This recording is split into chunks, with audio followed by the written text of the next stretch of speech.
Ce petit village est hanté par une légende.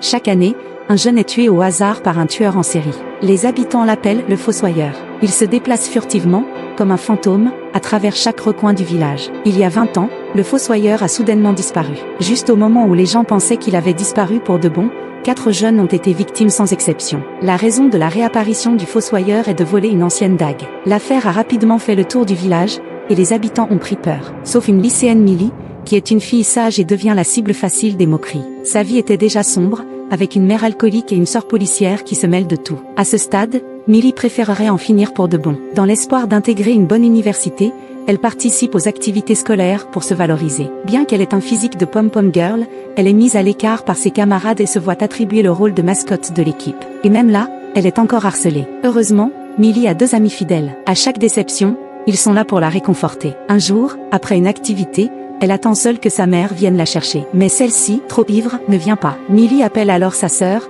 mais son téléphone tombe en panne de batterie. Tous les signes avant-coureurs étant réunis, le Fossoyeur apparaît. Millie se souvient des récents meurtres dans le village et s'enfuit, terrifiée. Mais son costume de mascotte limite ses mouvements. Elle finit par se faire attraper. Le Fossoyeur lève sa dague bien haut, et soudain, des éclairs illuminent le ciel et la dague émet une étrange lueur rouge. Cependant, au moment où il la poignarde, c'est lui qui est blessé. Sa sœur intervient à temps pour sauver Millie, qui rentre chez elle changée. Quelque chose ne va pas, mais elle se sent étrangement pleine de vitalité. Après une nuit de tourments, Millie se réveille le lendemain matin, mais comprend vite que quelque chose cloche. Pour être plus précis, c'est le Fossoyeur qui s'est réveillé dans son corps. Sa mère, en voyant sa fille se comporter comme si elle n'avait pas mangé depuis des jours, croit halluciner. De son côté, Millie se réveille dans un entrepôt, perdue et déconcertée par son environnement. Elle s'échappe en vitesse, sans savoir que le visage du Fossoyeur est placardé partout en ville pour sa capture. Les villageois, en voyant le Fossoyeur, s'enfuient en criant. Millie, ignorant ce qui se passe, essaie de s'en aller discrètement. Pendant ce temps,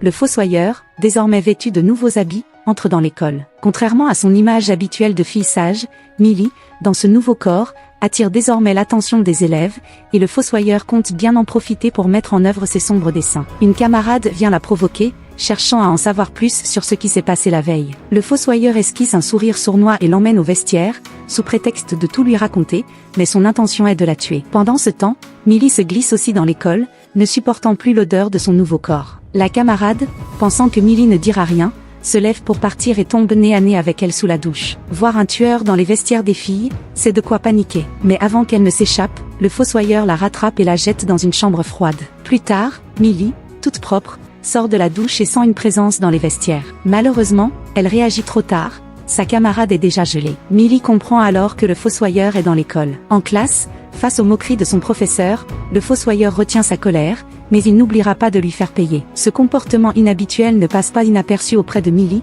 qui en est troublée. Pour affronter le Fossoyeur, elle cherche l'aide de ses 2 amis, mais manque de peu de les effrayer. Sans avoir le temps d'expliquer, elle ressent pour la première fois une vague de tristesse. S'engage alors un affrontement dans la cuisine, malgré son envie de paix, ses amis refusent de lâcher prise. Millie finit par les assommer et leur montre une danse de pom-pom girl pour qu'ils la reconnaissent. Ses amis, stupéfaits, reconnaissent enfin Millie. Ayant compris toute l'histoire, son meilleur ami Aming a fait des recherches en ligne et a découvert que ce vieux poignard servait à un rituel sacrificiel. Si le sacrifice échouait, les âmes des 2 personnes échangeaient leur corps, et si elles ne se poignardaient pas de nouveau dans les 24 heures, la malédiction devenait permanente. Le poignard étant maintenant confisqué par la police, les 3 amis auraient pu tenter de le voler, mais pour la sécurité de tous, Millie décide de d'abord capturer le tueur en série. Et bien sûr, ce qui devait arriver arriva. À la pause de midi, le tueur en série fait irruption dans le bureau des professeurs et attaque sans hésitation. Étant dans le corps de Millie, ses capacités de combat sont faibles. Heureusement, il a suffisamment d'expérience pour s'en sortir de justesse. Après avoir neutralisé l'enseignant, le tueur se retrouve face à Millie et ses amis. Millie, piégée dans le corps du tueur, n'a d'autre choix que de s'enfuir avec eux. Pendant leur fuite, il tombe sur la sœur de Millie qui les poursuit, ce qui les pousse à se réfugier dans un centre commercial où Millie découvre avec surprise que sa mère y travaille. Pour ne pas éveiller de soupçons, elle engage une conversation avec elle, et au fil de la discussion, elle se rapproche même. Millie se montre futée en prétendant qu'elle est déjà mariée, mettant ainsi fin aux interrogations de sa mère. Après cela, les 3 amis poursuivent leur plan.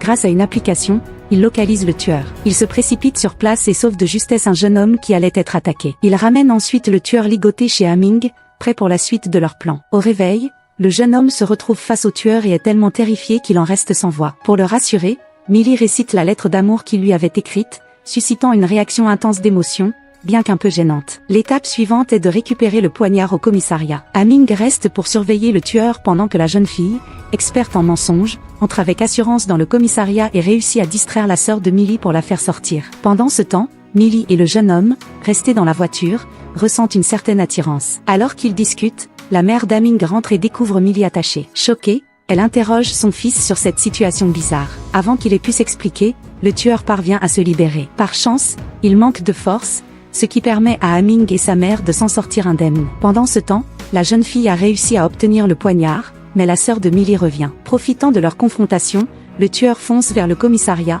parvenant à tromper la sœur et s'emparer du poignard. Millie entre à son tour, mais elle est prise pour le tueur et se fait maîtriser. Heureusement, le jeune homme intervient et détourne l'attention de la sœur, permettant à Millie d'enfermer le tueur dans une cellule. Il se dirige alors rapidement vers la fête de l'école où le tueur, arrivé avant eux, attire rapidement les garçons avec son apparence. Il se laisse entraîner dans une salle isolée, où il neutralise 2 garçons venus l'importuner. Peu après, Millie et ses amis arrivent à la fête et trouvent le tueur dans une ruelle. Celui-ci tente de la confronter, mais son corps, trop faible, le trahit et il se fait battre. Voyant la situation tourner au désavantage, il essaie de fuir, mais la jeune fille et Aming réussissent à le maîtriser. Millie parvient enfin à le poignarder avant minuit, brisant ainsi la malédiction et retrouvant son propre corps. La police arrive peu après et embarque le tueur, mettant fin à cette terrible épreuve. En plus de retrouver son identité, Millie trouve aussi l'amour. Tout semble revenir à la normale jusqu'à ce que, tard dans la nuit, elle découvre sa porte d'entrée ouverte. Devant la menace imminente, sa mère et sa sœur interviennent pour l'aider, mais elles ne sont pas de taille face au tueur.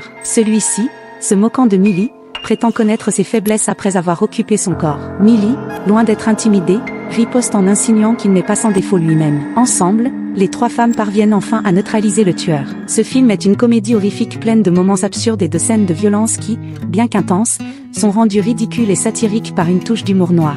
Le mélange de boucles temporelles et de changements de corps, bien que déjà vu, est utilisé de manière innovante.